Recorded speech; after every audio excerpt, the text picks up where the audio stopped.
Hi guys, welcome back to my channel. This is Jane with Limeade Gale Crafts. I just wanted to jump on here real quick and do a quick project share with you. Finally got around to making some Pokey Tools. So I used the bubblegum beads.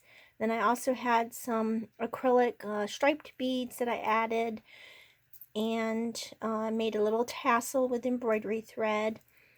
Put a little plastic bead on with the tassel.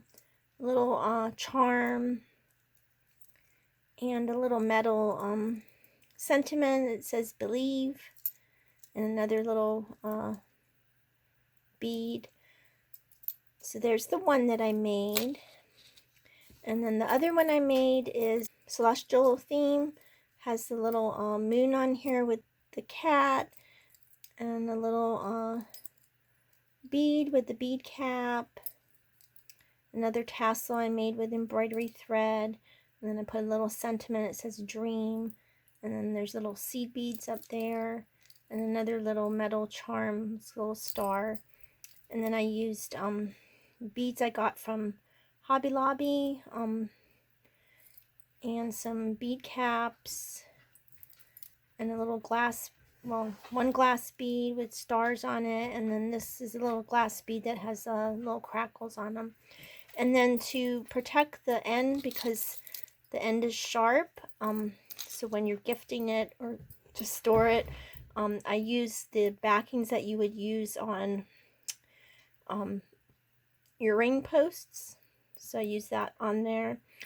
And I got these little skewers off of Amazon. They're stainless steel, so they won't rust.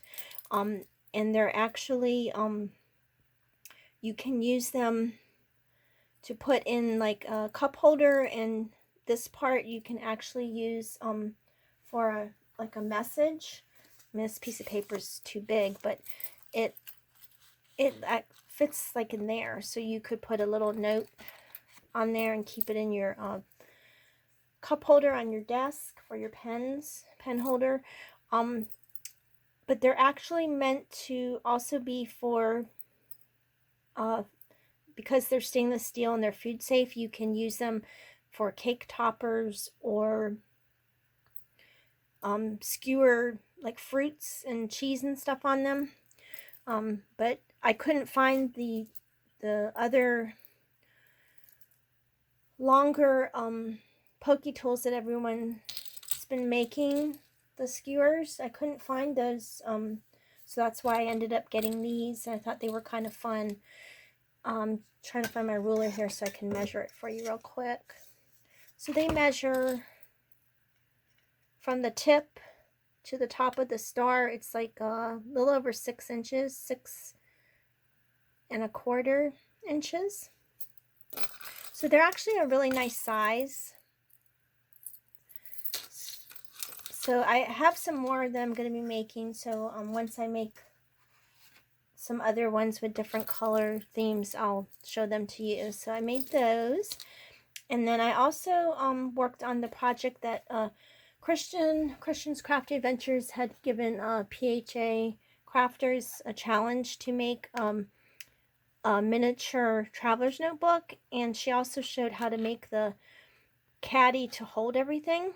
So I went ahead and did this. So the challenge was to make a little traveler's notebook. So I did make that. It's miniature size. So for the closure, I used elastic that you would use like when you make bracelets, and I put seed beads on it and a couple little bit larger seed beads.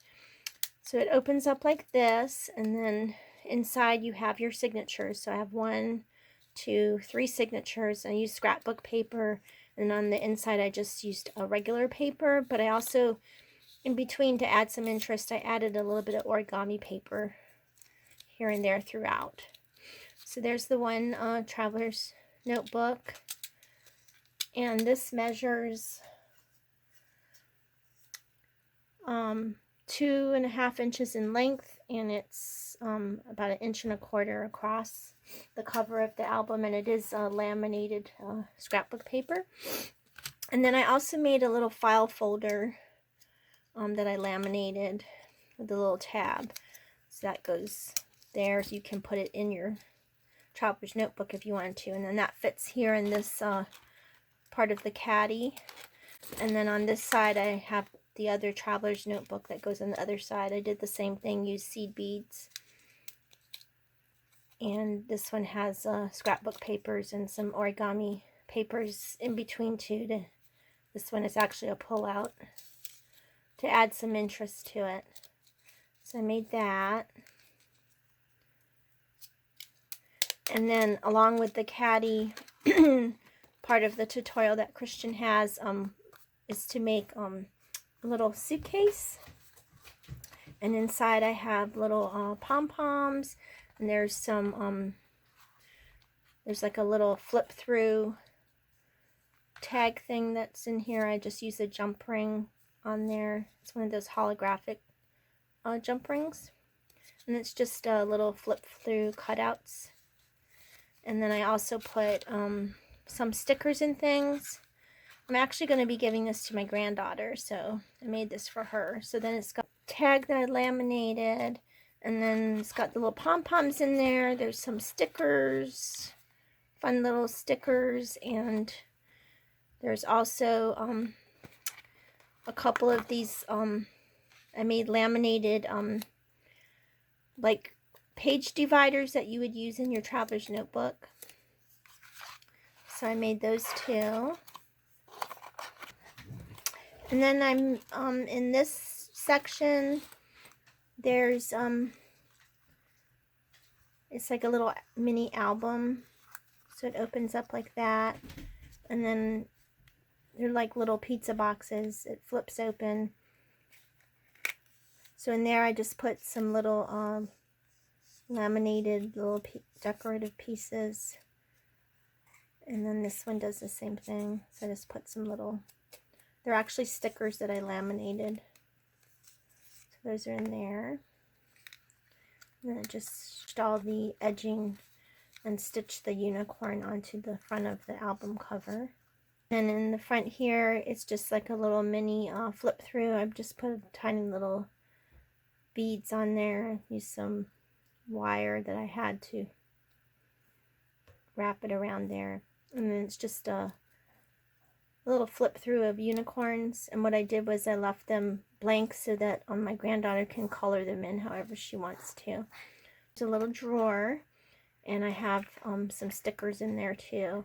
And then for the handle of the drawer, I just rolled paper and then glued it as I was rolling it to make the little handle. And then this is just a backing for the back to give it a little bit of decoration. And then on the back, it's just got some little sentiments. You're magical, believe in magic, make dreams happen. I wish I was a unicorn. So there's that. And then I also made the one of the purse tutorials Christian had. I think this, I made that too. And then I stitched everything. And it's got the little Velcro closure. And then I just put some little adhesive rhinestones on there to just give it a little bit of extra bling. So there's that. And then I made this little gift bag. And this was inspired by a tutorial. Well, not really a tutorial. It was on one of Christian's lives that she did. So I kind of adapted the measurements just a little bit from what she had on her bag. And then I just used ribbon for the handle. So that's a little gift bag I made. And then I also made a gift box. This is actually, there was a YouTuber that, well, actually a couple YouTubers that had box tutorials. So if I can find one of their links, I'll link it down below. It was pretty easy to make.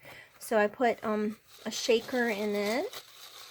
And then I just die cut out some flower petals and put flowers together. There's a little heart there. Use my bow die to make some bows with a little princess crown, more flowers. And then this says you can never have too many sprinkles. I just stamped that on cardstock and cut it out. And then this is actually a stamp and die cut combination. So you can die cut the frosting for the cupcake, but the cupcake liner is just a stamp. So I stamped it, fussy cut it out, and then used my Chow Copic markers to color it all in. And then the little heart was a stamp as well that I fussy cut, and I fussy cut out the little cherry and colored that as well. And then I put it up on a little bit of foam. There's actually 2 layers of the icing to just give it a little bit of dimension. So there's the lid, and then the inside of the box, I put a piece of it was a big 12 by 12, and I just cut out this part of the 12 by 12 to use down in the bottom of the box. And then this is the paper that I used on the bottom. So when you close the box up, you can see both of the papers. So I made that, and then this box measures 7 by 7, and I had used 2 12 by 12 paper pads to make it. I've been up to the last week or so, so I just wanted to get on here and share everything with you. If you have any questions, feel free to leave a comment below, and I'll help you as best as I can. Like I said, I'll try to find the links to the tutorials, so if you'd like to make any of these projects, you'll be able to. So happy crafting and enjoy the holiday weekend. Bye.